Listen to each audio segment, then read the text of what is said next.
الإنسان يعلم أن هذا العلم دين، وان مش قصة انك انت تبقى باين والناس يقولوا المحدث المش عارف ايه العلامة والكلام. سيبك من الكلام ده كله، لا يزن عند الله جناح بعوضة.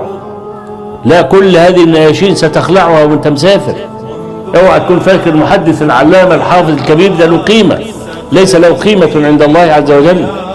هذه النياشين ستخلعها وانت ماشي، فاحتط لنفسك. هذا العلم دين، ما هوش لعب.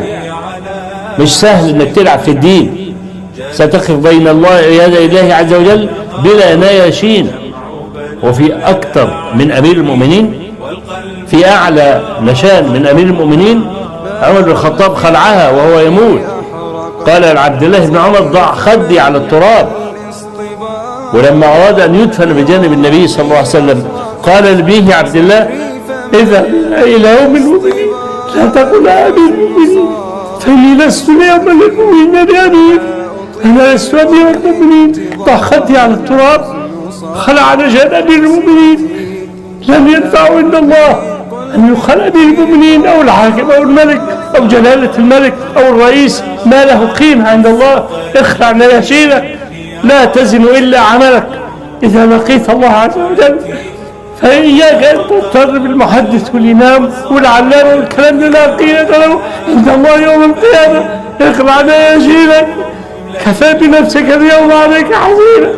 هذا دين، لا تغتر بهذه الألقاب. ولذلك أنا أتبرأ من خطئي وأنا حي قبل أن يدرك وأنا ميت. لا تغتر بهذا، لابد أن تكون عالما، لابد أن تكون متقنا لهذا العلم الذي تتكلم فيه. أقول قولي هذا واستغفر الله لي. لا تغتر بهذه الألقاب. ولذلك أنا أتبرأ من خطئي وأنا حي قبل أن يدرك وأنا ميت.